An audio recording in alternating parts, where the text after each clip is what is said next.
at all. It's just a noise. But it isn't just a noise, you see.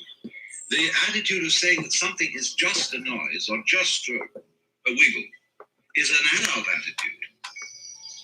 No wiggle to the child is just a wiggle. To the child, the elemental thing going on is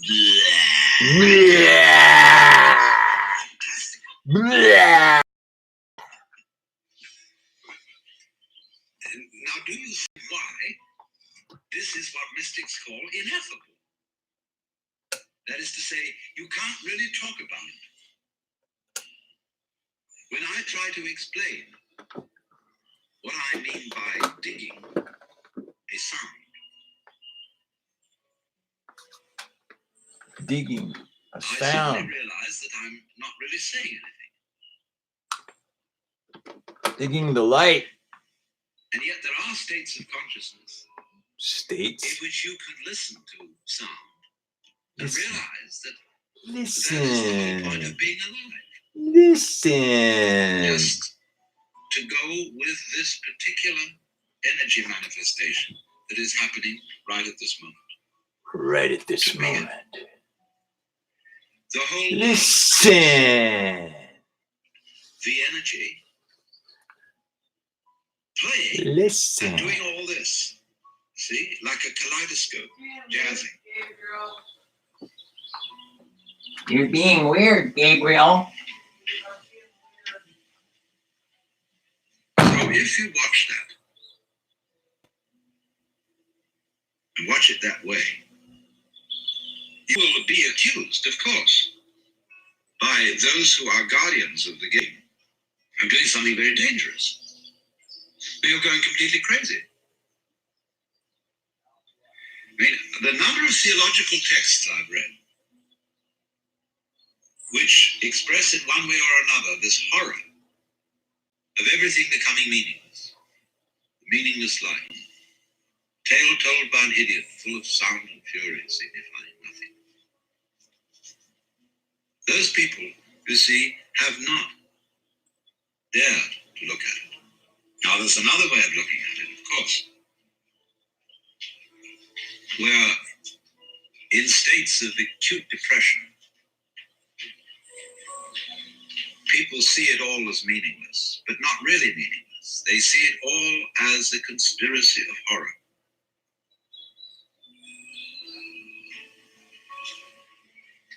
Let's imagine that everything is mechanical. There are no living beings at all. There are a lot of beings that are such good computers that you can't tell the difference between them and what you thought were people. But everything going on is simply clockwork. And there's nobody home, although it puts on a convincing show that there is. So you get the feeling that the entire world is enameled tin, or patent leather, or plastic, and tasteless, hollow, vulgar, like a Wurlitzer jukebox.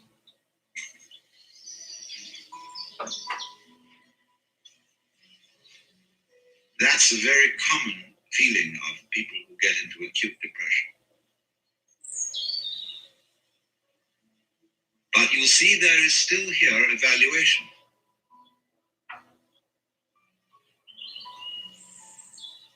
You are associating the world with the mechanical as distinct from the organic.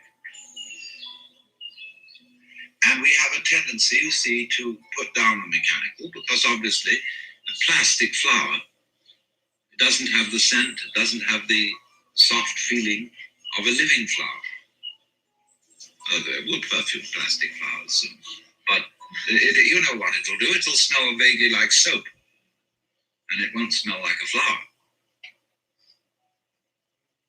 So it'll be plastic smell. Now we know that, you see, and so we contrast it with the organic.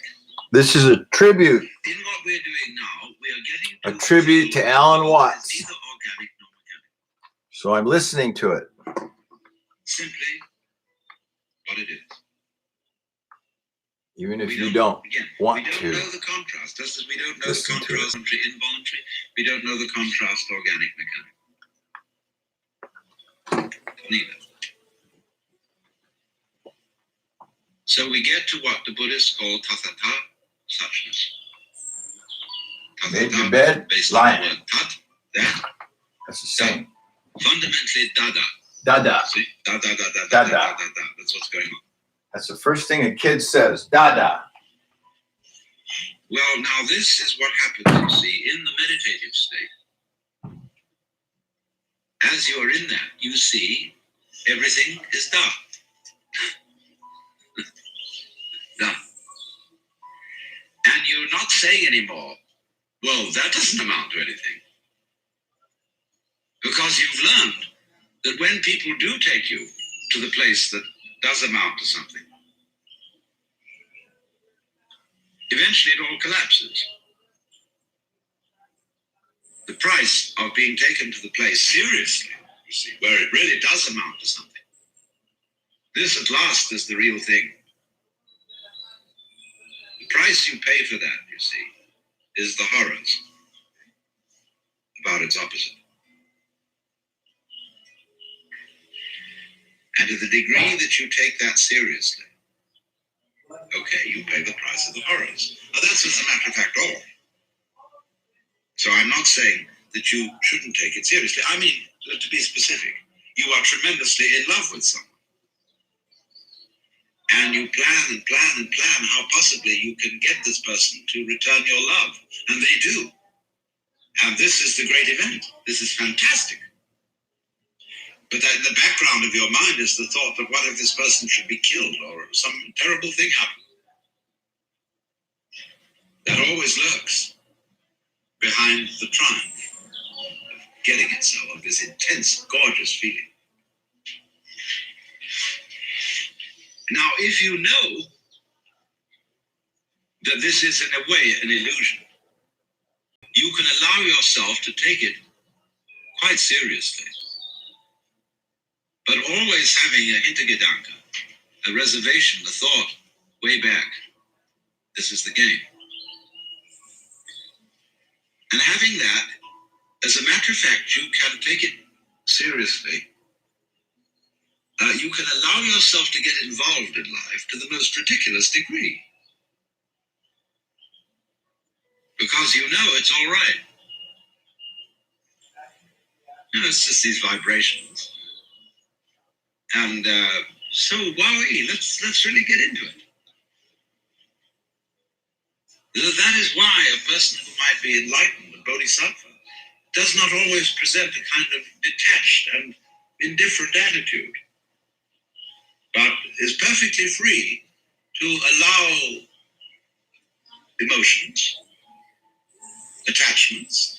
Why, R.H. Blythe, who was a great Zen man, wrote me once and said, "How are you these days?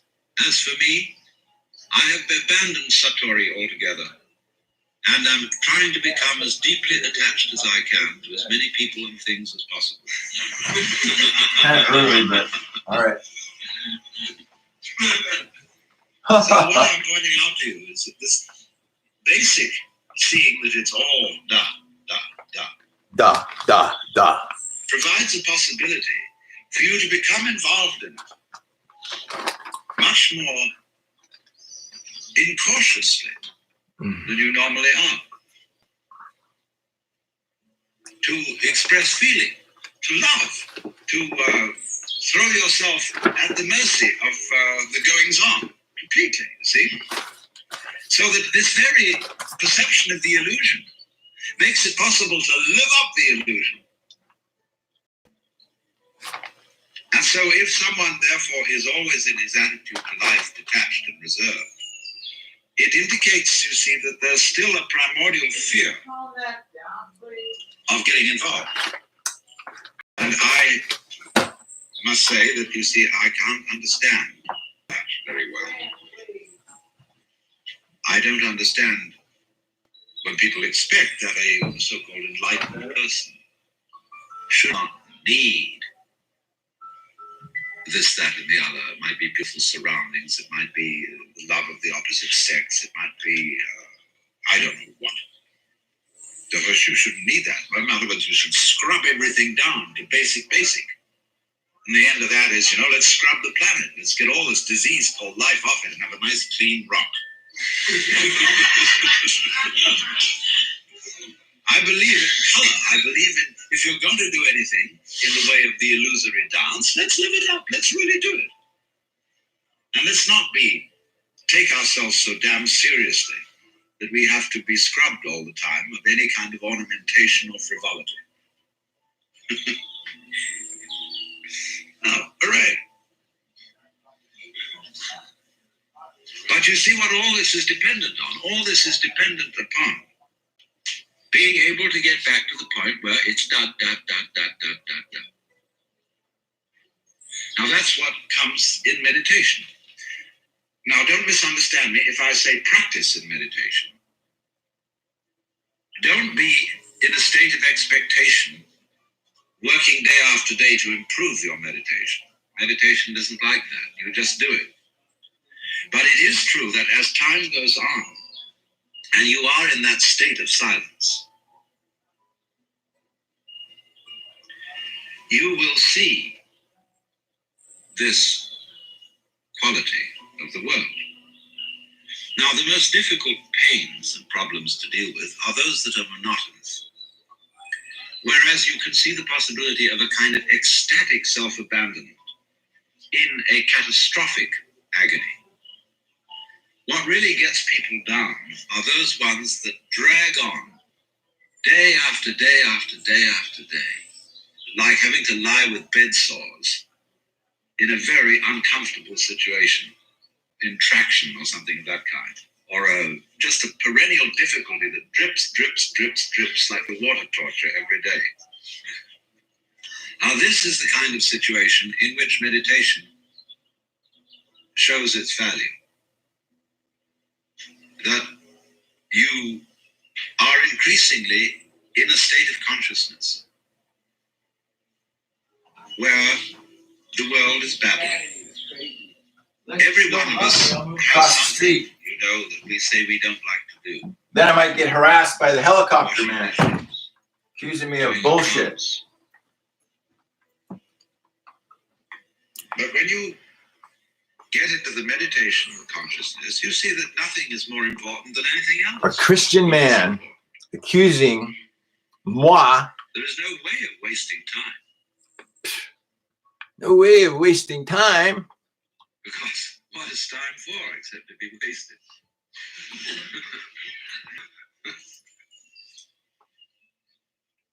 And you would be, furthermore, you're accustomed now to sitting and doing nothing. I mean, meditation itself is the perfect waste of time. Now, I want to get down to the simplest possible nitty-gritty of what we've been talking about in a very easy way.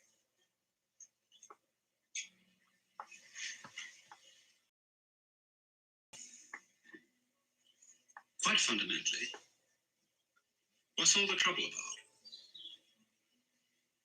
In other words, what is your state of mind when you contemplate the possibility of everything becoming nothing?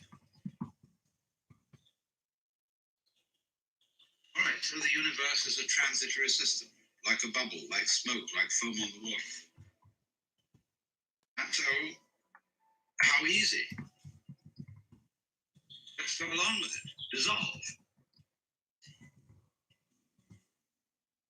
So, what's the problem? Why don't we want to give up? What do we think we're going to get by holding on and by resisting the dissolution? Now, I'm not saying at the moment that, as I'm a sort of preacher, advocating giving up. What I'm interested in for you to feel is what do you really feel like inside at the prospect of there being nothing, of this whole thing being a bubble that dissolves. See, about death, the reality of approaching death, people are apt to feel chilly, cold, lonely, scared, because it's an unknown. The most frightening thing about death is there might be something beyond it. You don't know what it is. Remember, facing the world as a child, or at any time, the world is full of threats, mostly from other people. And there are monsters.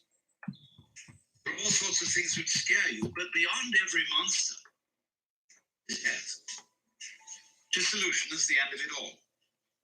And by and large, the art of government is to fill that void beyond death with threats of a rather unspecified nature, so that we can rule people by saying, if you don't do as I tell you, I'll kill you, or you'll kill yourself.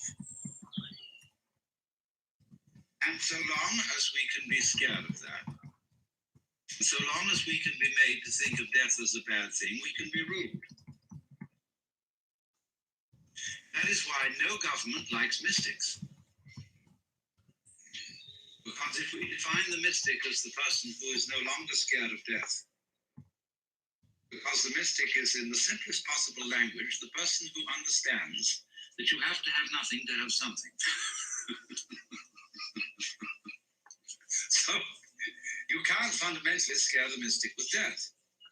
Because, say, well, what end can it all come to? What's all the trouble about? The most it can come to is nothing. I mean, there may be some troubles on the way of resisting this, basically resisting it. I mean, as you might say, the very cells in your body resist their dissolution. And so, in this resistance, there's an experience called pain. We've been discussing. But beyond pain is annihilation. Or so it seems, anyway. What will it be like to go to sleep and never wake up? Nobody can think about it. But what is that state? You know, tease out of thought. To get with it, going to sleep and never waking up. It is not, as you would fantasize it, a state of being in the dark forever. It is not like being buried alive, because then there's an experience of darkness. Now, I remember a little while ago having one of my seminars, a girl who was born blind. And I had the most interesting discussion with her, because she doesn't know what darkness is. The word is absolutely meaningless to her. But she's never seen light. And so, when you really think about nothingness, it becomes like what I've often referred to, is how your head looks to your eyes. And behind the eyes, you don't see darkness, do you? Right now. You're not aware of a contrast of light here and black there. Behind the visual field, this way, you can't see darkness. There is simply nothing conceivable at all. Neither darkness nor light. See? Right. So, might one venture to say almost that area of blankness we call death is what lies behind the eyes. In other words, it is what we can't think about that's what's watching. In other words, the farthest we can go in thinking about nothing, see, we get to the root of the matter. Let me put this in another way. The world is form. Now, you cannot look The world for is the origin form. of form in form. Because what you would get then would be a universe where you couldn't make out any form at all because there was so much of it. It would be like writing a letter on top of a newspaper, and then putting a picture over that, and then doing something else until there wasn't a single square millimeter of paper left, of blank paper. Nobody could read anything. But one can read, one can see form, one can see the world. Simply because there's always emptiness behind it. So you see, in this way, emptiness being the mother of form. And you can always say, yes, only the form is there, that's all that's real. But that is only saying it's all that is figure. What about background? It always has to be there. So let's go on then into our visualization, our imagination. Use your imagination for all it's worth. To think yourself into the fact that this whole sense of importance, of vitality, of aliveness, of being, is simply a sudden experience, which was nothing before it started, and will be nothing after it's over. That is the simplest possible thing you could believe in. It requires no intellectual effort. Nothing. Supposing that's the way it is. Now I repeat. What's your inside feeling about that? Supposing, let's say you feel sorry. For whom is this sorrow? Who, when it's all over, will there be to feel sorry? You really say, I regret now that this thing is going to come to an end. But when it's come to an end, nobody will either regret or be happy about. That will be that. So in a way, you could say, well, this feeling of sorrow that I have that it's going to come to an end is really rather irrelevant, because let me look at the thing from the other direction. Supposing it never would come to an end. In other words, here is this alternation of joy and sorrow. And however happy I am today, I'm always going to feel miserable later on. And then maybe happy again, but then after that miserable. And this is never going to stop. I just can't get rid of the damn thing. That's pretty depressing, isn't it? I mean, when you think it through.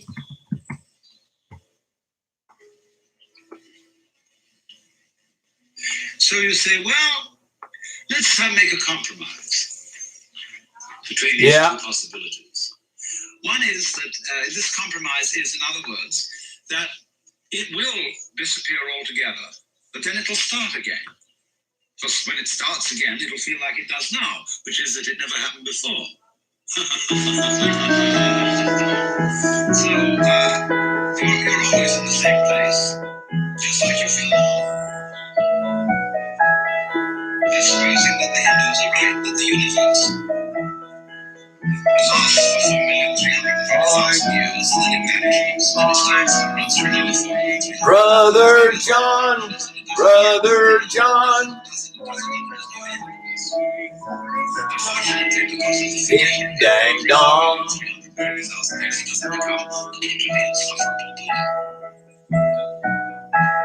this blank space, this trough between the crests of the waves.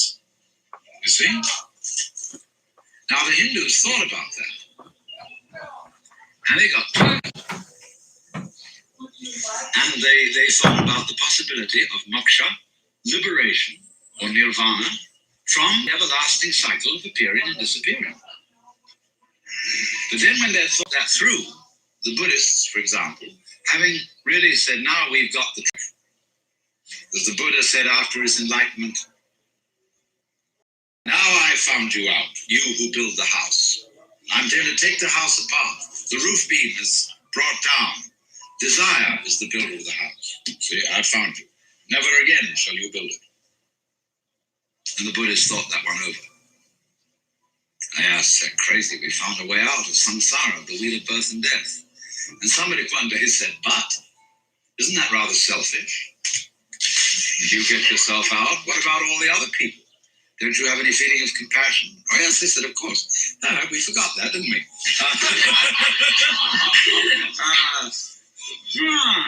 Let's come back again and help all these people out.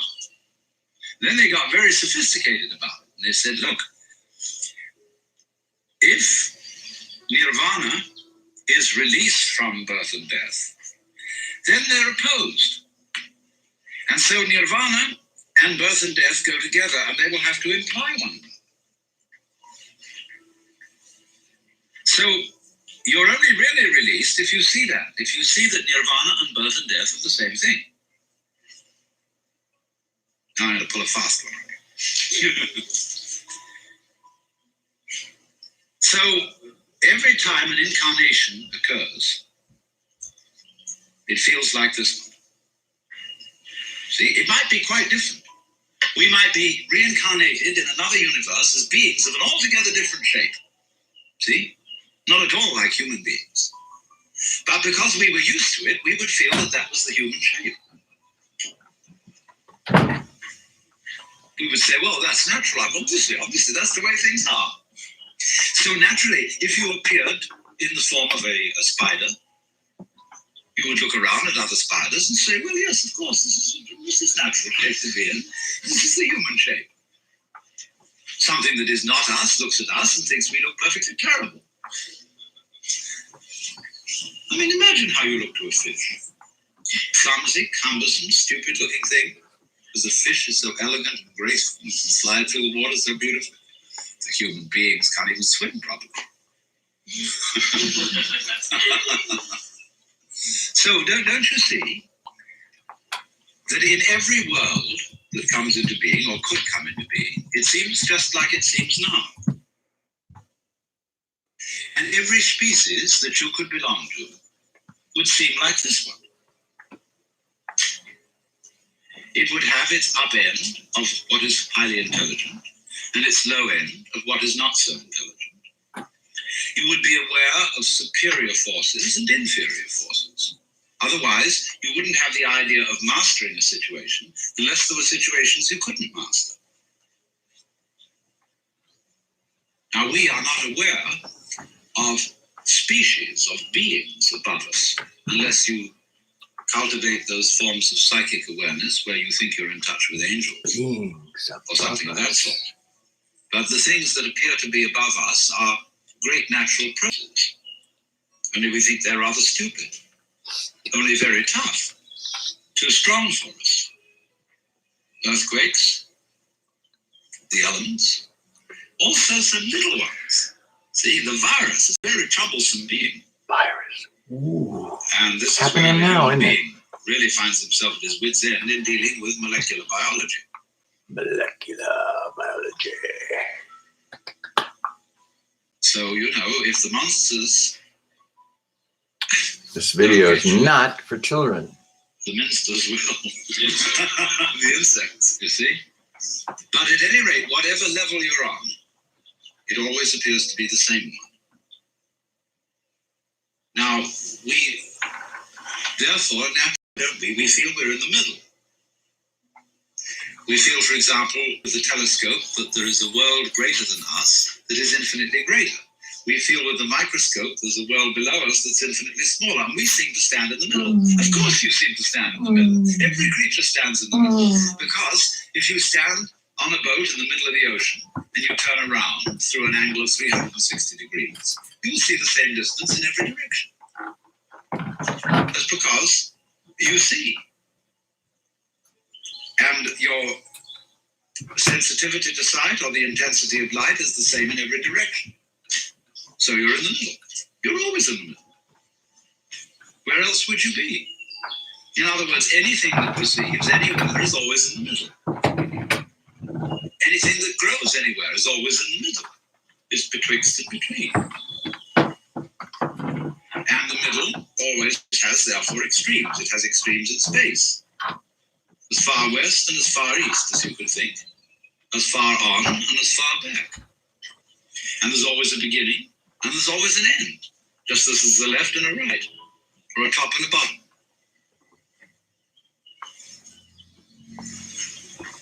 So, Also, if you are aware of a state which you call is, or reality, or life, this implies another state called isn't.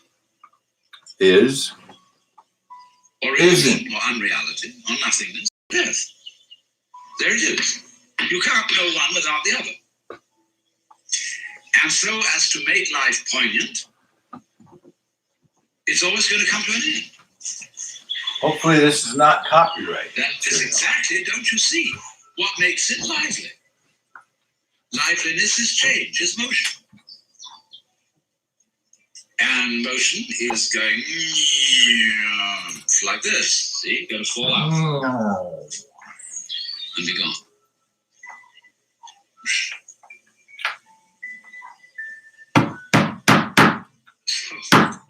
And you see, you're always at the place Ow, ow, ow, where you ow, always ow, are. ow, ow. Only it keeps appearing to change. And you think, wowee. It'll Owie. get that thing. I hope we don't go further down so that we lose what we already have. But that is built into every creature's situation, no matter how high, no matter how low. No matter how high. So, in this sense, all places are the same place. And the only time you ever notice any difference is in the moment of transition. When you go up a bit, you gain. When you go down a bit, you feel disappointed, gloomy, lost. You can go all the way down to death. Somehow, there seems to be a difficulty in getting all the way up. Death seems so final. Nothingness seems so very, very irrevocable and permanent. But then if it is, what about the nothingness that was before you started? So don't you see, what we've left out of our logic, and this is part of the game rule of the game that we're playing, is the way we hoodwink ourselves is by attributing powerlessness to nothingness. We don't realize that is a complete logical fallacy. On the contrary, it takes nothing to have something. Because you wouldn't know what something was without nothing. You wouldn't know what the form is without the background space. You wouldn't be able to see anything unless there were nothing behind your eyes. Now imagine yourself with a spherical. Yep, come on. Yep, See all around. come on. Now what's in the middle? See? Even if I have all this behind me in view, suddenly I will find that there is something in the middle of it all. There's a hole in the middle of reality. Like now, there seems to be not so much a hole, but a wall. But any animal which had eyes in the back of its head would have the sensation I'm describing. Eyes in the back of your head. Now, you may say to me, He got eyes in the back of his well, head. that's wishful thinking. Oh, somebody's jealous. Because when you're dead, see? Yeah. Now, wait a minute. What's that state of consciousness that talks in that way? This is somebody saying something who wants to make a point. Now, what point does that sort of person want to make? Like when you're dead, see? See? Why, that's one of the people who want to rule the world. It's to frighten you about death. Death is real, see? I mean, don't indulge in wishful thinking. All you people who dream of an afterlife and gods and mystical experiences and eternity, oh, you're just wishy-washy people. You don't face the facts. What facts? How can I face the fact of nothing, which is by definition not a fact? You see? All this is twaddle, from whichever way you look at it. So if you really go the whole way and see how you feel at the prospect of vanishing, of all your efforts and all your achievements and all your attainments turning into dust, nothingness, what is the feeling? What happens to you? It's a curious thing. That in the world of poetry, this is a very common theme. The earthly hope men set their hearts upon turns ashes, or it prospers, and anon, like snow upon the desert's dusty face, lighting a little hour or two, is gone. All kinds of poetry emphasizes the theme of transience, and there's a kind of nostalgic beauty to it. True. Truly. The banquet hall does True that. after the revelry. All the guests have left and gone their ways. The table, with overturned glasses, crumpled napkins, drums, dirty knives and forks, lies empty. And the laughter echoes only in one's mind.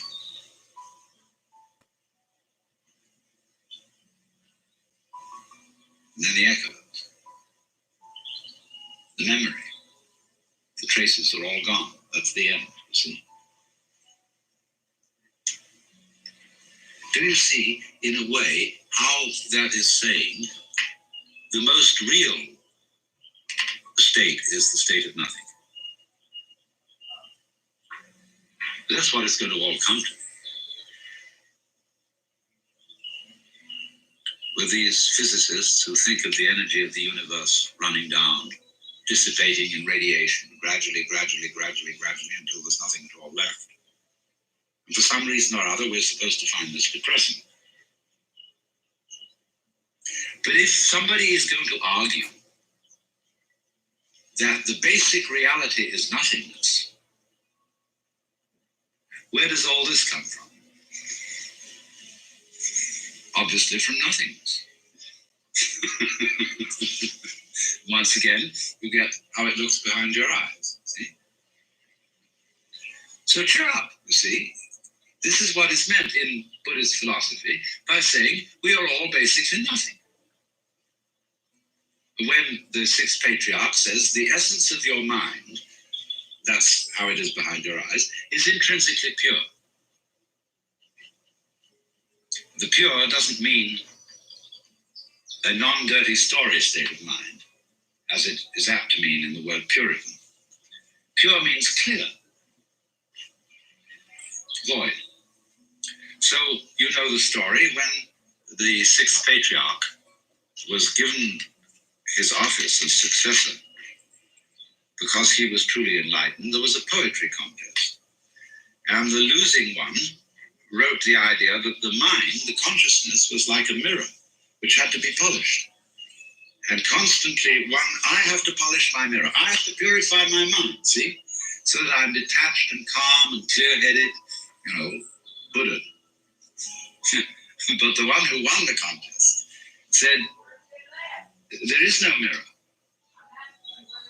And the nature of the mind is intrinsically void. So where is there anywhere for dust to collect? See? So in this way, by seeing that nothingness is the fundamental reality, and you see it's your reality, That's where they live. then how can anything contaminate you? All the idea of your being scared and put out and worried and so on is just nothing. It's a dream. Because you're really nothing. But this is the most incredible nothing.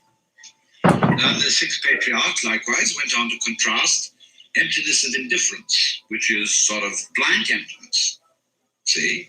If you think of this nothingness as mere blankness, and you hold on to the idea of blankness, and kind of grizzly about it, you haven't understood it. He said nothingness is really like the nothingness of space, which contains the whole universe.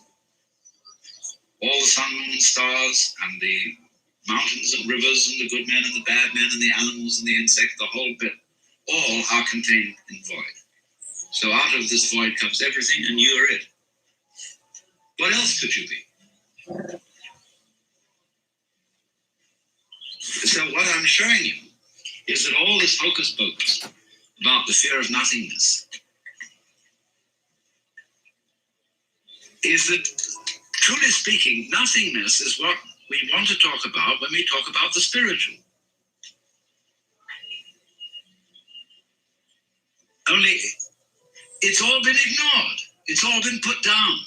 You say, oh, nothingness. Bleh! Heaven preserve us from that. But that's where the secret lies. And obviously the secret always lies in the place you never think of looking for. In mythology, this comes again and again. Okay, this is Christmas. Where is the Christ born? In a palace? No, where no one would think of looking. In pigsty. Although, I have a Japanese friend who once said to me, he said, you know, the real difference between Christianity and Buddhism is that Christ was the son of a carpenter and Buddha the son of a prince.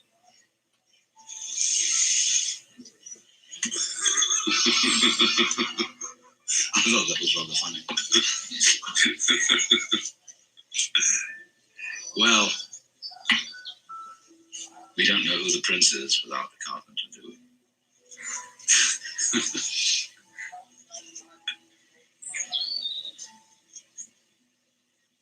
Now, it's in that sense, really, that I could suggest to you that you meditate on nothingness. I know you can't think about it. But yet, when it becomes perfectly clear to you that that's what you are,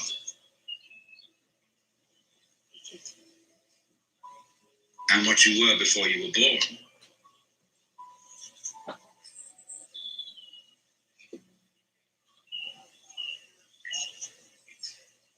where can anybody stick a knife into you? Fundamentally, see?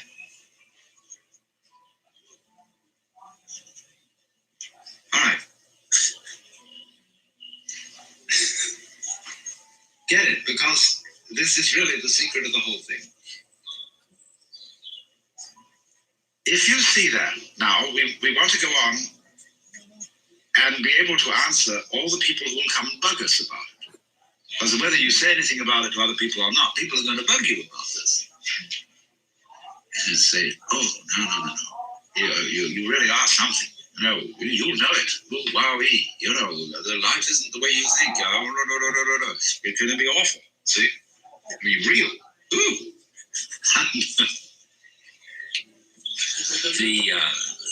They'll say, oh, where in such a philosophy as this is there any basis for the love of one's fellow man? For joy in children, for cultivating gardens, for doing this and that and the other. See? Well, I say, there is no basis in it. That's the same way there is no basis in emptiness for form, or so it seems. But only precisely to the degree that you have discovered the nothingness that you are, you find you're suddenly full of energy. That is energy. It's the source and origin of energy. So that when, there's sort of nothing in your way, then you can do exactly what I was describing as having this glee for going into doing this, that, and the other thing, and being thoroughly creative. But you can't be creative out of just plain somethingness. You need nothingness to be creative.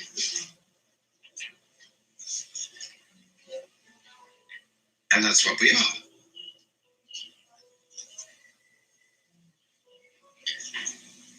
And this too is real nothingness. And I think it's not darkness. It's not like being buried alive forever. It's not like rest. Even when the Catholics sing, rest eternal grant unto them, O Lord, and let light perpetual shine upon them. This isn't rest, because it isn't motion. Neither motion nor rest. What is it? Nobody can imagine. And it's at that point you see where the imagination completely runs out and stops. There we've hit the thing. See, there you are, right at the fundamental mystical reality. Now, what this is we're talking about is what mystics have quite often discussed. This isn't read very much. It's a state called agnosia, which means unknowing. There's a book called The Cloud of Unknowing, written by an English monk in the 14th century. But it's based on another book called Theologia Mystica, which was written in the 6th century by an unknown Syrian monk who used the name of Dionysius the Areopagite. It's absolutely fascinating, very short little book, which I translated long ago, back in 1943, and I'm about to reissue it. But this book ends up with a description of God, which is all in negatives. Not any kind of anything you can imagine at all. Not light, not power, not spirit, not fatherhood, not sonship, not this, that, and the other, all the way down the line. Everything that anybody's ever said or thought about God is denied. Because God is infinite and therefore beyond the reach of any conception at all. So he says that anybody who, having a vision, thought he saw God, would not have seen God, but some creature that God has made that is less than God. So again, we approach in a Christian context, said in such a way that even St. Thomas Aquinas brought it, that you can't impute heresy to it. Because everybody's got to agree that God is the which than which there is no whicher, and this guy spells it out. So in the same way, you get Nagarjuna saying that the ultimate reality is shunyata, voidness. So Shankara gets at it, where he says that which is the knower or the knowing in everything can never itself be an object of its own knowledge, for fire doesn't burn itself, although it burns other things. So we never know what the Brahman is, just like the eyes don't ever see the head.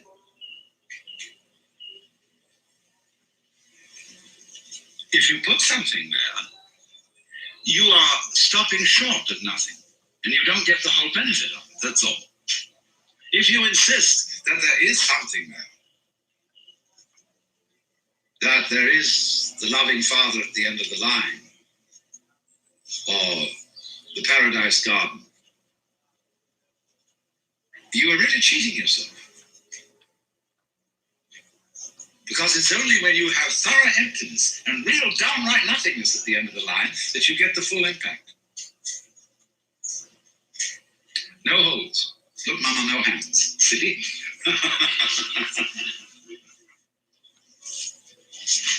Now, I really think that's the simplest thing I can possibly tell you. I really don't know what else there is to be said about this whole Zen project or mysticism, Vedanta, what have you. It comes down to that,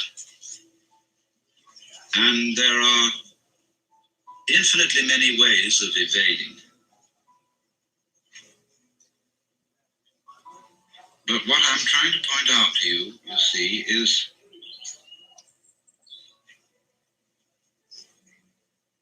the way in which you see the point by taking the line of least resistance, by facing the facts, by not super adding to truth something you contribute to it, your own business that you put up. But saying, if I follow what I conceive or can see with my senses to be reality, as far as we can look, it seems that this is sort of the inevitable conclusion, which everybody has spent endless effort in arguing about and resisting, not realizing that if they went the whole way, how splendid it would be. And that's all you have to do. A lecture on Zen is always something in the nature of a hoax, because it really does deal with a domain of experience that can't be talked about. But one must remember at the same time that there's really nothing at all that can be talked about adequately. And the whole art of poetry is to say what can't be said. So every poet, every artist feels when he gets to the end of his work that there's something absolutely essential that was left out. So Zen has always described itself as a finger pointing at the moon. In the Sanskrit saying, Tat Tvamasi, that art thou, Zen is concerned with that. That, of course, is the word which is used for Brahman, the absolute reality in Hindu philosophy. And you're it, only in disguise, and disguised so well that you've forgotten it. But unfortunately, ideas like the ultimate ground of being, the self, Brahman, ultimate reality, the great void, all that is very, very abstract talk.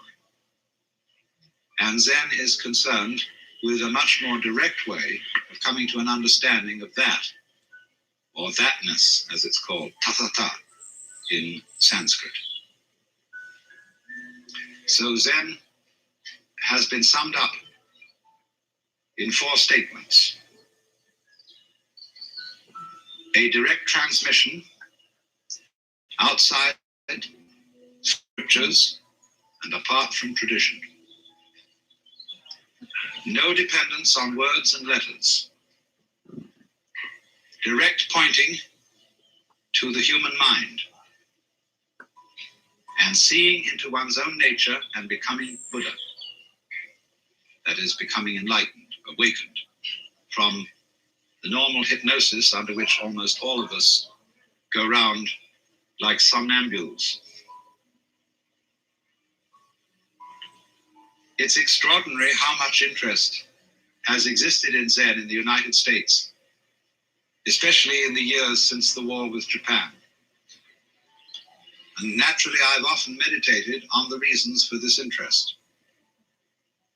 I think, first of all, the appeal of Zen lies in its unusual quality of humor.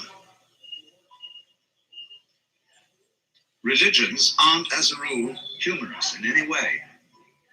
Religions are serious. And when one looks at Zen art and reads Zen stories, it is quite apparent that something is going on here which isn't serious in the ordinary sense, however sincere it may be. The next thing I think that has appealed to Westerners is that Zen has no doctrines.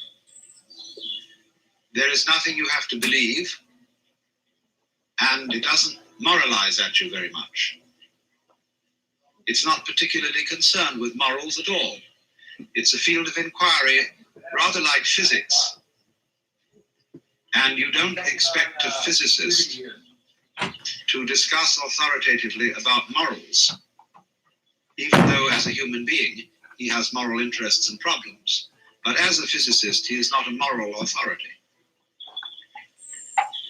Or if you go to an oculist or ophthalmologist to have your eyes adjusted, that is so you can see clearly. And Zen is spiritual ophthalmology. Spiritual ophthalmology. Another thing that appeals very much to Western students about Zen is that they've read their Zen from Suzuki and from some of my writings What? and from R.H. Blythe. What? And these people present a rather different kind of Zen from that which you will find today in Japan. They present Zen? what is essentially early What's Chinese that? Zen from the old writings. What ranging is from Zen? about When is shortly Zen? before Who is 700 Zen? AD Are you Zen? to 1000 AD. Zen? And that Zen has a very different flavor from modern Japanese Zen. Oh, very different. Japanese Zen different than American Zen. And also, naturally, of my exposition of Zen, because we don't make a great fetish of studying Zen by sitting. Fetish. In By Japan sitting. today, they sit and they sit and they sit. Sit and they sit and they sit. R.H. Blythe Might as well add an asked the H Zen in there. master, what would you do if you had only 1/2 hour left to live? And he said, I would do Zazen, which means he would sit like the Buddha here and practice meditation. Sit. And Blythe had given him several choices. Would you like to listen to your favorite music? Would you have a dinner? Would you get drunk? Would you like the company of a beautiful woman? Would you take a walk? What would you do? Or would you just go on with your daily business as if nothing was going to happen? In other words, would you wind up your watch? So he was very disappointed in this answer. And he said, you know, sitting is only one way of doing Zen. Buddhism speaks of the 4 dignities of man: walking, standing, sitting, and lying. And so Zazen is simply the Japanese word for sitting Zen. There must also be walking Zen, standing Zen, and lying Zen. You should know, for example, how to sleep in a Zen way. That means to sleep thoroughly. Zen has been described as when hungry, eat, when tired, sleep. And when the student got that description, he said, well, doesn't everybody do that? And the master said they don't. When hungry, they don't just eat, but think of 10,000 things. When tired, they don't just sleep, but dream innumerable dreams. So in a sense, this sounds like the old Western truism. Whatever your hand finds to do, do it with all your might. But that's not the same thing. H Hotel I'd like to see if they could sum up Zen that way. 1 5 Of the school I used to X X-ray Haggis, $1 0 while you equal sign. famous story, which beautifully illustrates the current relationships between East and West. Paul Reps, who wrote, or rather drew, a lovely book called Zen Telegrams, once asked a Zen master to sum up Buddhism in one phrase. $sign And he said, don't act. 1 5 0 full 0. Because he thought the master had said, don't act, but act. And that, of course, would be the Taoist principle of Wu Wei, of 2 action in the spirit of not being separate, 1 realizing so fully that you are the universe too, that your action on it is not an interference, but an expression of the totality. But the master's English was very bad indeed, and Paul Reps had misunderstood him. He had said, don't act, bad act. And you know, that is the sort of attitude that all clergy develop over the centuries. 1 6 You know how it is when you go to church, if you do. So often the sermon boils down to, my dear people, you ought to be good. And everybody knows that, but hardly anybody knows how, How to be good? or even what good is. What is good? The fascination of Zen to the West is that it is a sudden insight into something that is always supposed to take years and years and years.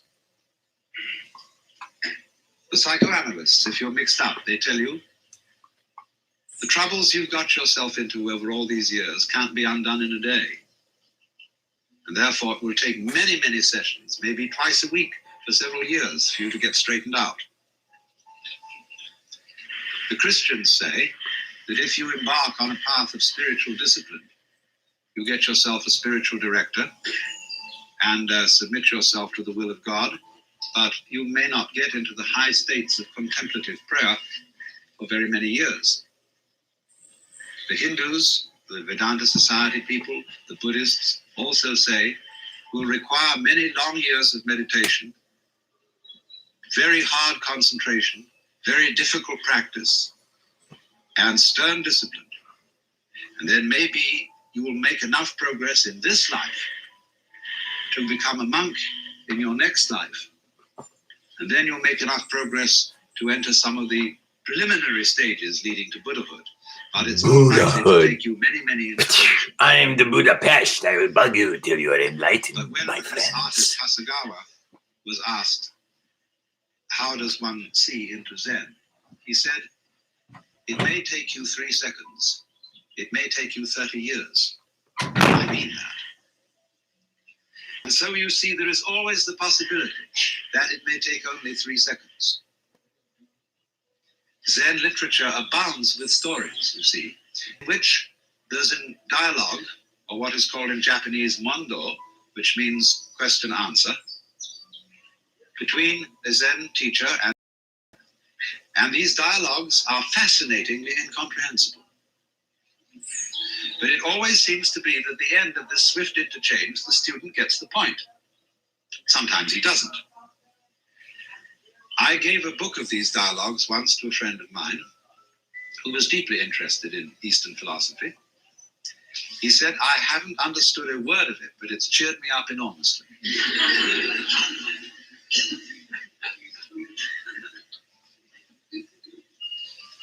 So this book called the Mumonkan, which means the barrier with no gate,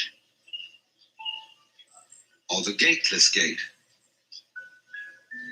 contains such stories as the student, I say student rather than monk, because Zen students are not monks in our sense of the word monk. Our monks take life vows of poverty, chastity, and obedience. And to make the grade, you're expected to spend your whole life in the monastic state. But I call the Zen monk a student because he's more like a student in a theological seminary. He may stay much longer than the usual 3 years. He may stay 30 years or so.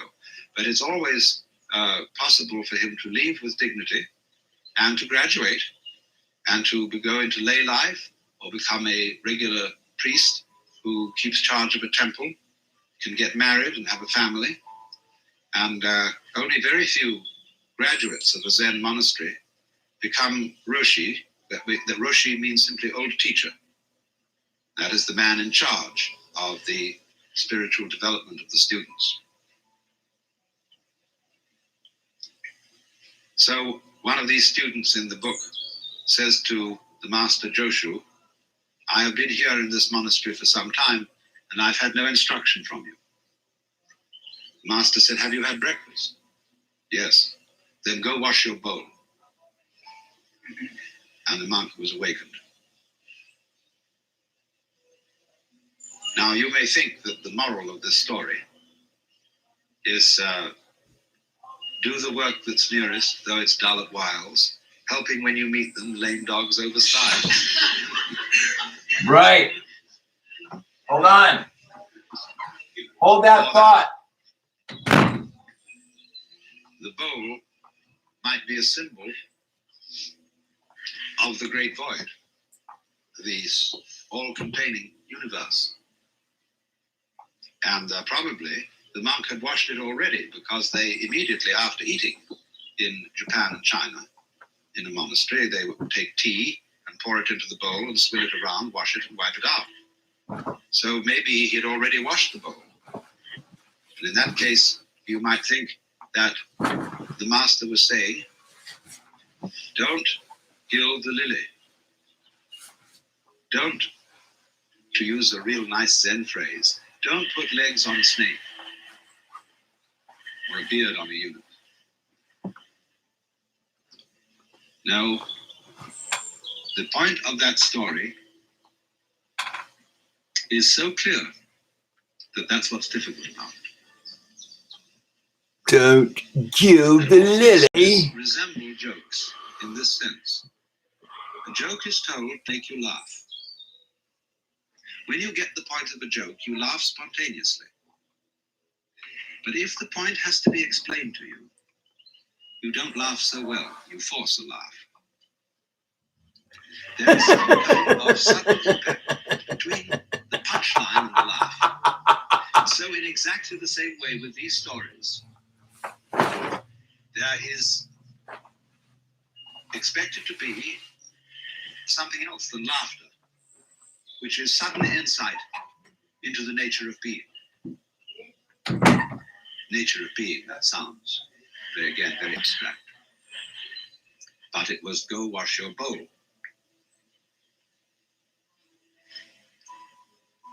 So, another story in this book concerns a master who said, when a cow walks out of the enclosure, the corral, the horns and head, the four legs and the body all get through, but not the tail.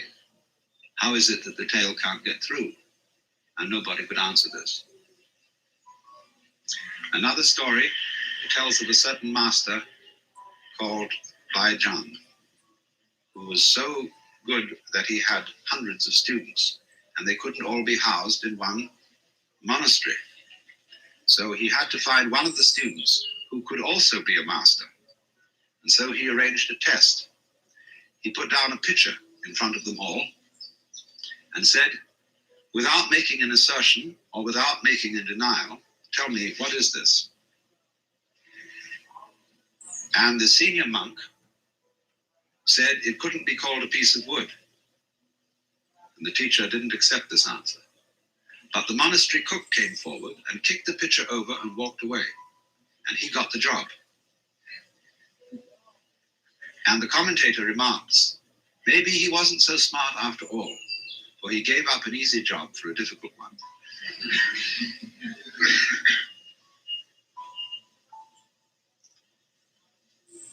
When an inquirer about Zen came to a master, often, they approach a Zen master with a kind of key question. What is the fundamental principle of Buddhism? Or why did the bearded barbarian come from the West?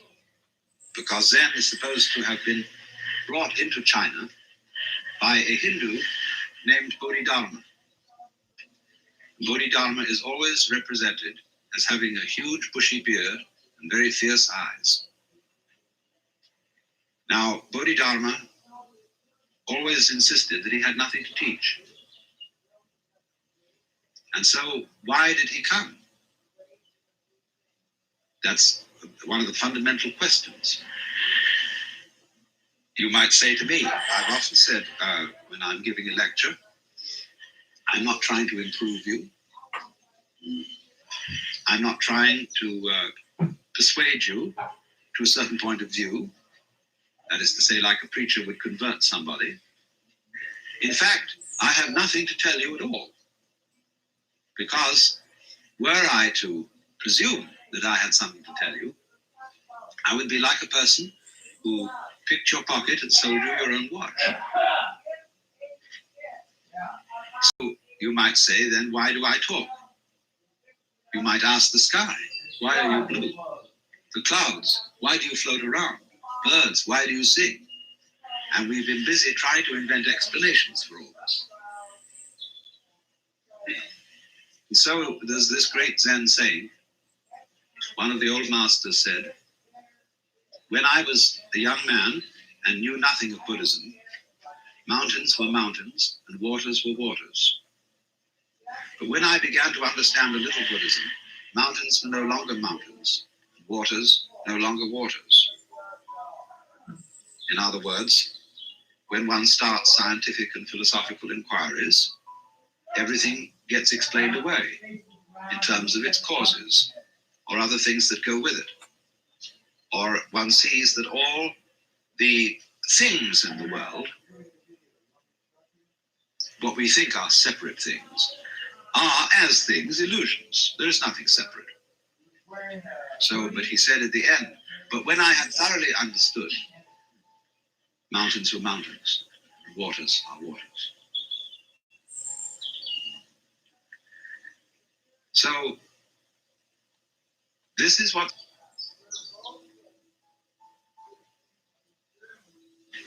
a Zen master was once talking with me, and he said, when water goes out of the wash basin down the drain, Does it go clockwise or anti-clockwise?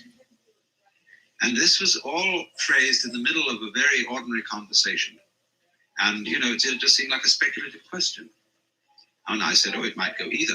He said, no, like this. Now, he said, which came the first, egg or hen? I said, tuk, tuk, tuk, tuk, tuk. Now, he said, that's the point.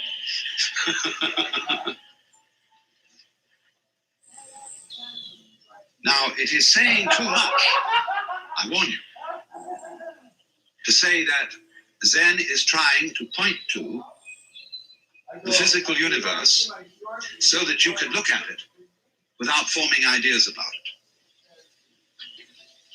That is saying too much, but it is the general idea. It's in the direction of being the right idea.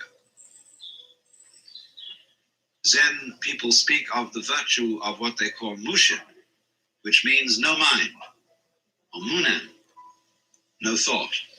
That red lantern says munen on it, no thought. This is not an anti-intellectual attitude. The ordinary simple person is just as bamboozled by thinking as a university professor. You can think intellectually in a no-think way. That's the art. It doesn't mean not to have any thoughts at all. It means not to be fooled by thoughts, not to be hypnotized by the forms of speech and images that we have for the world, not to be hypnotized by them into thinking that that is the way the world really is. So if I say this is a fan, it isn't. To begin with, fan is a noise. And this doesn't make the noise fan, but just whoosh. But it can be many other things than a fan. It could be a back scratcher. Very well. All sorts of things. Don't let words limit the possibilities of life. Actually, this fan has an inscription on it written by a Zen master who was 100 years old. And it says, I don't understand, I don't know anything about it. So that goes back to the story of Bodhidharma, that when he first came to China, sometime a little before 500 AD, he was interviewed by the Emperor Wu of Liang. The emperor was a great patron of Buddhism.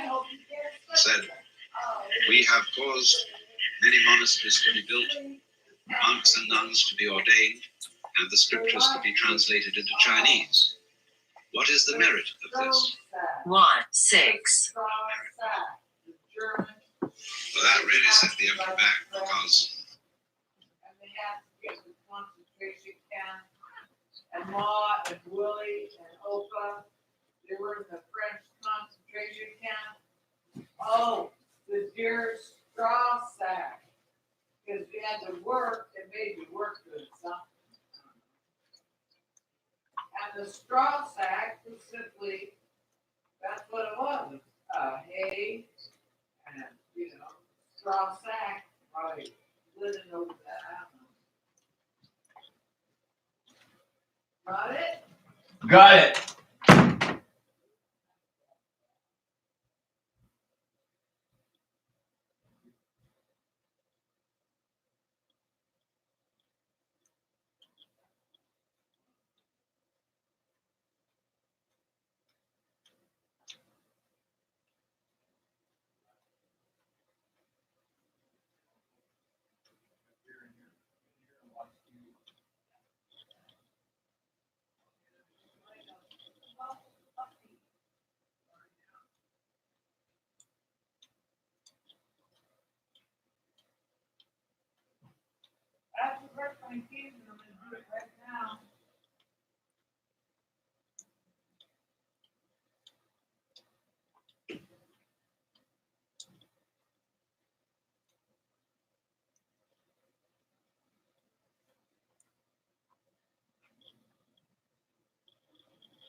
I got all the lights up. Yeah, move along.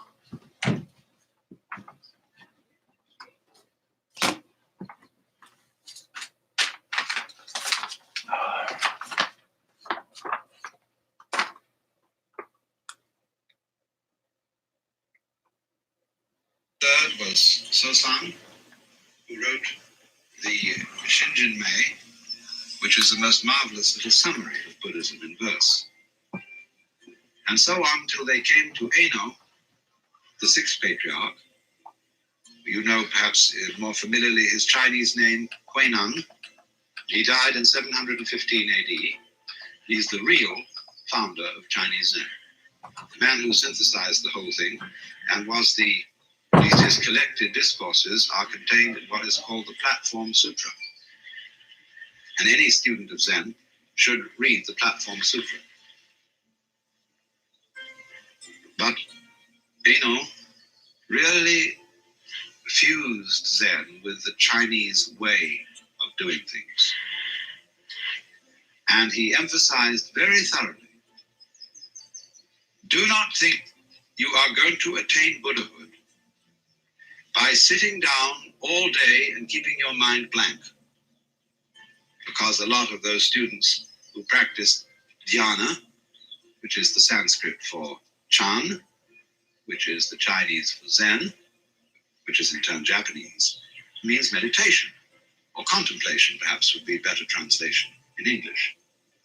And everybody thought that the proper way to contemplate was to be as still as possible. But according to Zen, that is to be a stone Buddha instead of a living Buddha. Now I can knock a stone Buddha on the head, clunk, and it has no feelings. And so it's a stone Buddha. There was a famous Zen master called Tanka, who went to a little lonely temple on a freezing cold night. And he took the Buddha image, one of the Buddha images off the altar, split it up and made a fire. And when the attendant of the temple came in the morning, horrified, broke at the image, and Tanka took his stick, started raking in the ashes. And the temple priest said, "What are you looking for?" He said, "I'm looking for the sali, that is to say the jewels that are supposed to be found in the body of a genuine Buddha when he's cremated." So the priest said, "You couldn't expect to find sali from a wooden Buddha." In that case, said Tanko, "Let me have that other Buddha for my fire." That's, you see, the difference between living Buddha and stone Buddha. But a person who thinks that in order to be awakened, you have to be heartless, to have no emotions, no feelings, that you couldn't possibly lose your temper or get angry or feel annoyed or depressed, those people haven't got the right idea at all. If that's your ideal, said Eno, you might just as well be a block of wood or a piece of stone. What he wanted you to understand is that your real mind, while all those emotions are going on, is imperturbable. Just like when you move your hand through the sky, you don't leave a track. The birds don't stain the blue when they pass by. And when the water reflects the image of the geese, the reflection doesn't stick there. So to be pure-minded in the Zen way, or clear-minded is a better way of translating it, is not to have no thoughts. It's not a question of not thinking about dirty things. One great master of the Tang dynasty, when asked, "What is Buddha?" believe it or not, answered, "A dried turd." So it's not that kind of purity. It is purity, clarity, in the sense that your mind isn't sticky. You don't harbor grievances. You don't be attached to the past. You go with it, with life. Life is flowing all the time. That is the Tao, the flow of life. You are going along with it whether you want to or not. You're like people in a stream. You can swim against the stream, but you'll still be moved along by it. And all you'll do is wear yourself out in futility. But if you swim with the stream, the whole strength of the stream is yours. Of course, the difficulty that so many of us have is finding out which way the stream is going. But suddenly, as it goes, all the past vanishes, the future has not yet arrived. And there is only one place to be, which is here and now. And there is no way of being anywhere else, none whatever. If you understand that thoroughly, your task is finished. You then become instantaneous and also momentous. So this was Eno's principle. As I said, he died in 715, and he left 5 very great disciples who taught substantially the same sort of thing. But as things go, then these disciples had disciples, and those disciples had disciples, and there's a genealogy. And Zen broke into what are called 5 houses. And these, some of them didn't go on. Zen went on in 2 main forms. One is called, by the Japanese, Rinzai Zen, after the great master Rinzai, who lived towards the end of the 9th century. And the Soto school comes from another line, and they have a slightly different emphasis. Soto is more serene in its approach, Rinzai more gutsy. Rinzai people use the koan method in Zen studies, Soto people don't, at least not in the same way. But this period between the death of the 6th patriarch, Eno, and about the year 1000 is the golden age of Zen. These were the really formative years. And after that, Zen began to decline in China. It became mixed up with other forms of Buddhism, and it suffered the fate of many, many forms of meditation type or yoga discipline. It got a little bit sidetracked into occult and psychic matters, what are called in Buddhism siddhi, or the development of supernormal powers. For Zen, this is completely beside the point. But it got involved with Chinese alchemy, with Taoistic alchemy, and all sorts of foolishness in that direction. But a very strong strain of Zen went to Japan. The first being in about 1130, the monk Eisai. Then about 1200, the monk I told you about, Dogen, founded the great, beautiful, gorgeous, voluptuous monastery at Eheji, which exists to this day. Now, in this golden age of Chinese Zen, the main method of study was walking Zen, rather than sitting Zen. All monks were great travelers, and they walked for miles and miles through fields and mountains, visiting temples to see if they could find the master who would cause their spark to flash. To get what is called in Mandarin Wu, or in Japanese Satori, or in Cantonese This always rather fascinates me, the way this character is written. The word I in Chinese is sometimes represented by this right-hand side of the character below. 5 mouths, 5 senses. This one means your mind or heart, the heart mind, shin.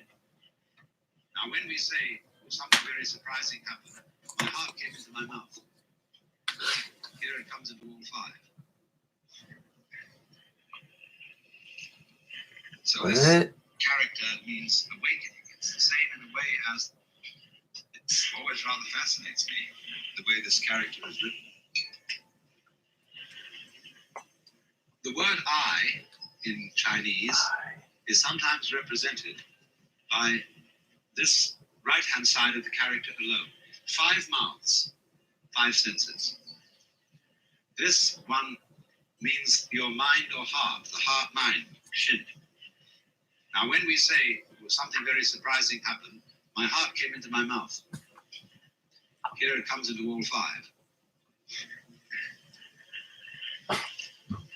So this character means awakening. It's the same in a way as the Sanskrit bodhi, awakening from the illusion of being a separate ego locked up in a bag of skin, discovering that you are the whole universe. And of course, if you do see into it all of a sudden, it's a shock, because your common sense is turned directly inside out. Everything is the same as you've always seen it, but completely different. Because you know who you are. You know that, what the devil were you worrying about? What was all that fuss? What was all that to do? Well, you see, it was part of the game. Everything from one point of view is fuss. And to do. To do. What is there to do? But when you wake up, you see, and discover that all this to do wasn't you, what you thought was you, but was the entire works, which we could just call it. That you're it, and it is it. Everything is it, and it does all things that are done. Then that is a great surprise. But it sounds tasteless. It sounds empty. It sounds void. Because if I say, well, you're all it, that is a statement without the slightest logical sense. Because we don't know what is it unless there's something that isn't it. But if it's both all ises and all isn't, then we can't think about it. Nevertheless, it is highly possible to see that that's so, in a way that's so vivid it brings your heart into all your 5 mouths. In this morning's talk, I was going into some of the fundamental features of Zen. And today I want to concentrate on that aspect of Zen practice, which is called in Chinese, Mo Che Chu, or going straight ahead. A master who was once asked, what is the Tao, the way, replied, walk on.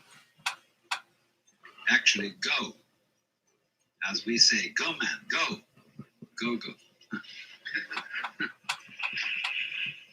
And it is this aspect of Zen which is what is truly understood by detachment, or having a mind that isn't sticky and that isn't stopped at any point in its whole working. To be stopped at a certain point is what is called having a doubt. As when one fumbles or wobbles or hesitates about something, trying to find the right solution by thinking it out in a situation where there really is no time to think it out.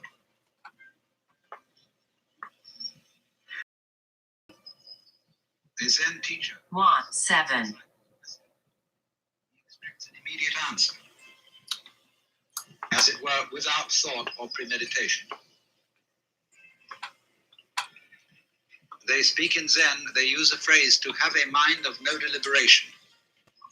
And they also speak of a kind of person, a man who doesn't depend on anything. That is to say, on a formula, on a theory, on a belief to govern his action. And this person who doesn't stick anywhere is like Dante's image at the end of the Paradiso, where he says in the presence of the vision of God, but my volition now and my desires 2, as a wheel revolving evenly by love that moves the sun and other stars, 1, 9, which is not too tight on its axle and not too loose. That is really with the axle is In a minute, I'll speak principle to of whoever not wants to being listen. not being sticky. Not being sticky. It's very difficult for us to function in that way because we've been brought up to believe that there are two sides to ourselves. One, the animal side, and the other, the human and civilized side. And these are expressed in what Freud calls the pleasure principle, which he classifies with the animal side, with the id, and the other, the reality principle, which he puts on the side of society and the superego. And man is so split that he is in a constant fight between these two. Theosophists sometimes speak of our having two selves, the higher self, which is spiritual, 1, 9, which is merely psychic, the ego. A, E, C, K, C, A, E, C, K, C, A, E, C, K, N, O, U, N, D, C, A, E, C, K, kilo. But the problem that constantly arises is, how do you know that what you think is your higher self isn't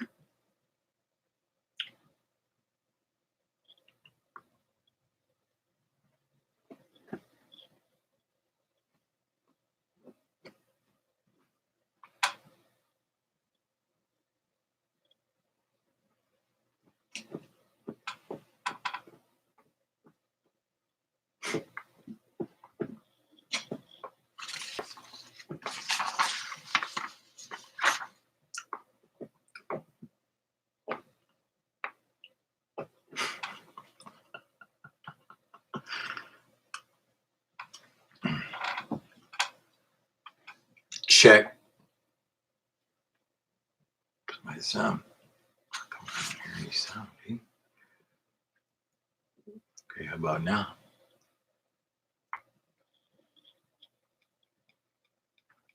Okay, how about now?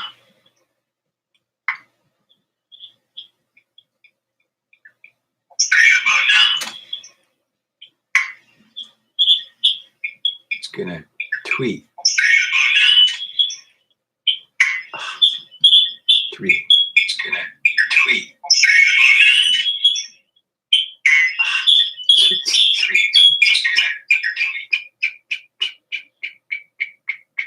Hello. Welcome, ladies and people.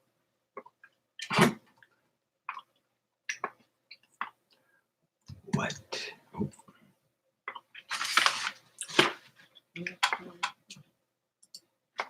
What happened today?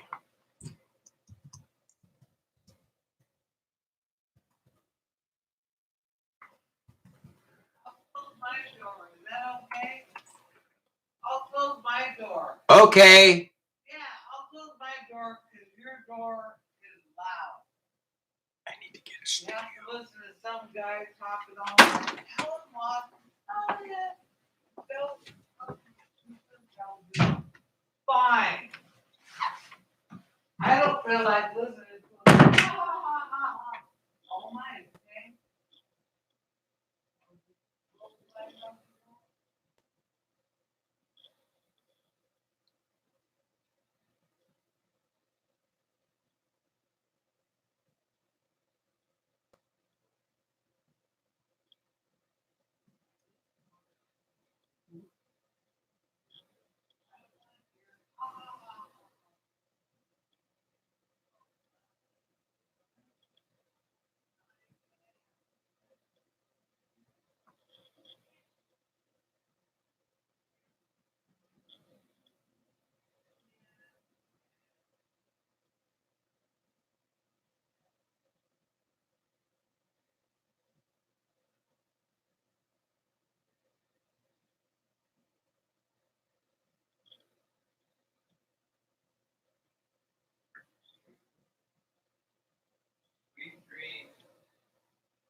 have to do is ask me to turn it down. That's all you have to do.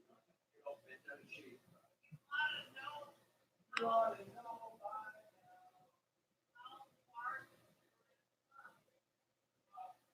it's not as such a headache. Cops show up, always get a bullshit on it. Let's go to bed now. Oh, that's great. Cops are gone. Lots of songs, so loud, so nice. Let's try to go to bed now. Okay.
These are the rules of this household now.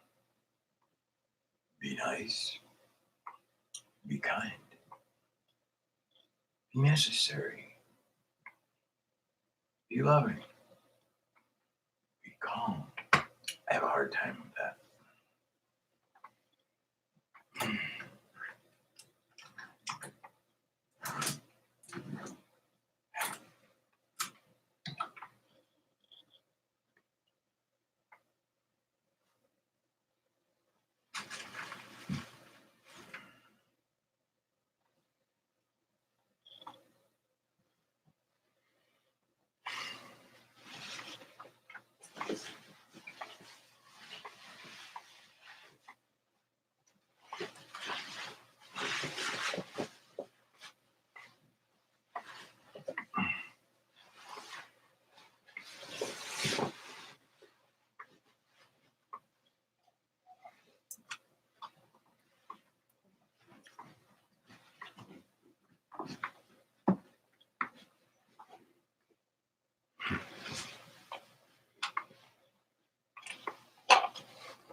Hello, hurricane.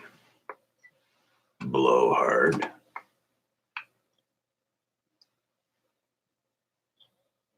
Aye.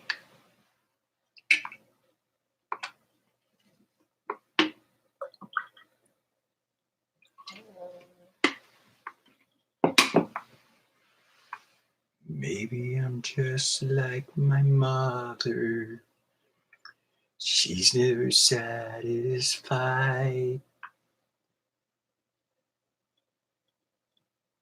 Nah.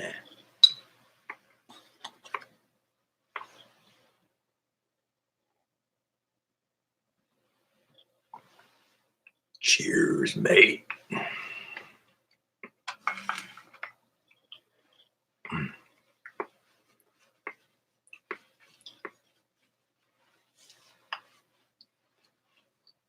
Getting kind of scruffy here.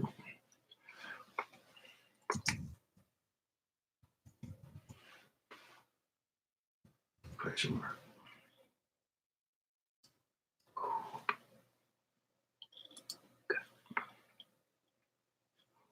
See. This YouTube thing. Live streaming. Who cares, man? What happens when you Google what is the best thing that happened to you today? Request an answer to that question. Now, hold on.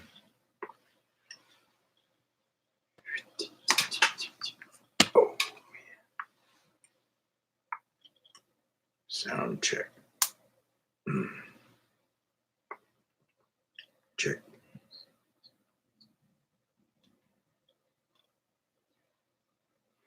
Gotta get the tweet from the reverb out of there.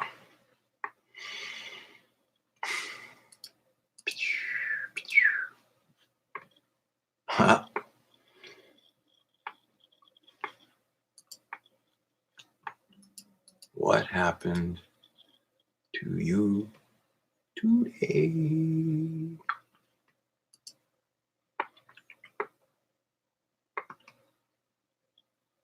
What's happening to you today? What is that happened with you today? What happened in your life today? And what happened in your day? All similar, questions.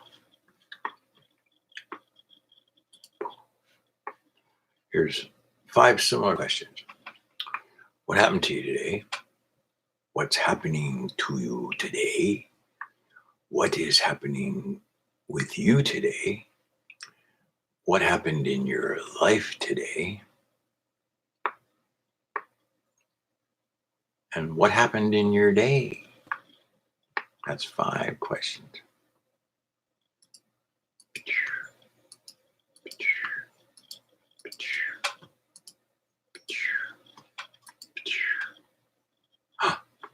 Has already been asked. What happened to you today was merged with what happened today. How are those 2 questions the same?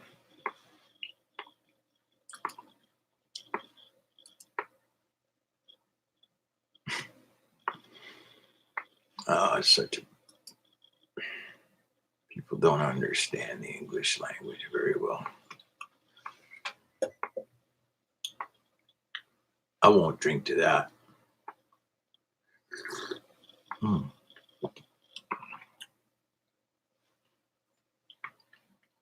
See, I can't hear. Let's try that again. Take 2. A lot of people don't understand English. But I won't drink to that.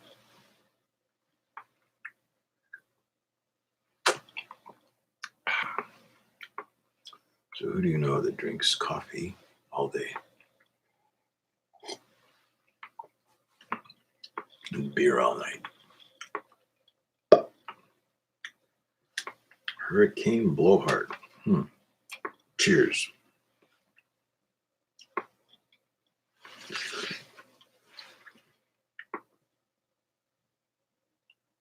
So there's 2 people here. Me, myself, and you.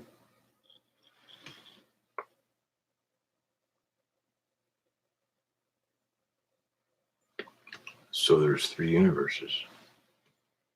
There's my universe, your universe, and the physical universe. Right?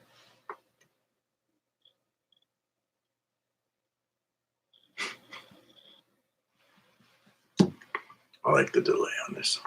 Okay.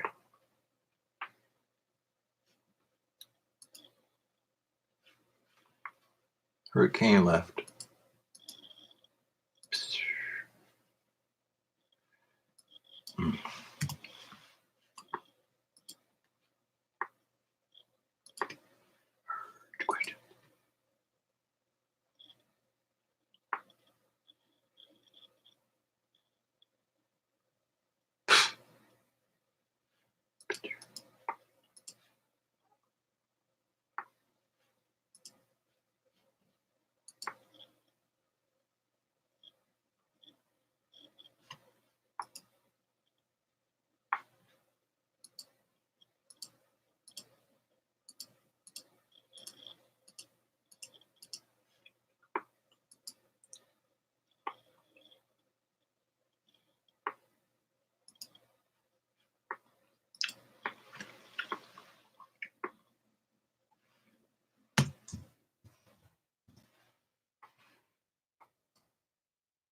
What happened to you today?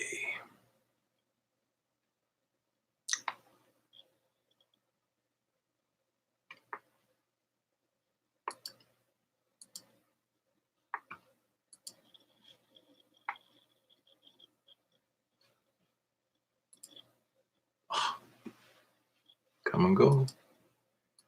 You come and go. Peekaboo. Okay. Now, back to, oops, Hurricane Blowhard. So, this has been going for 2 hours now. People are not. Here he is.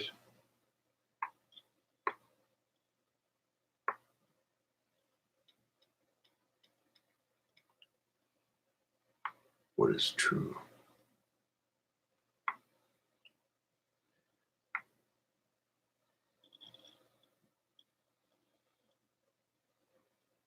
Wouldn't it be nice if the 248 people, 249 now, came over? Get stuffed, eh? Get stuffed, eh? I'm smoking a turkey. These nuts.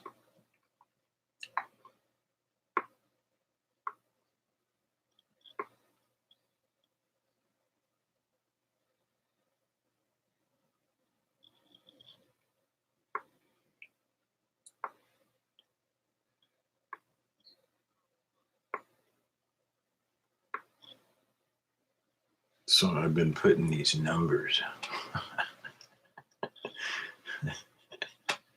I love Alan Watts, man. I love Alan Watts, okay?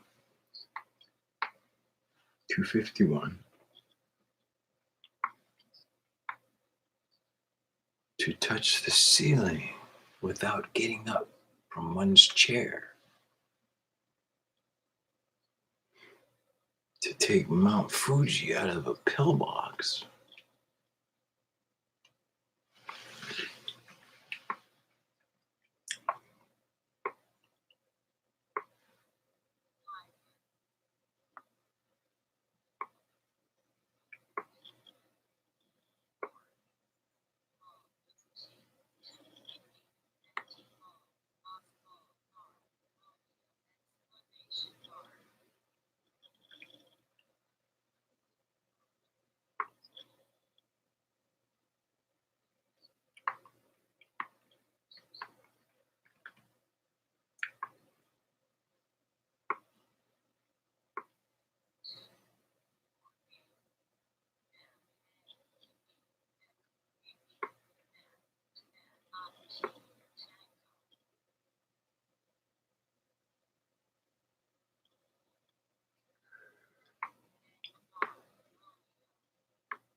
If she's 248, she needs to lose some weight. 249.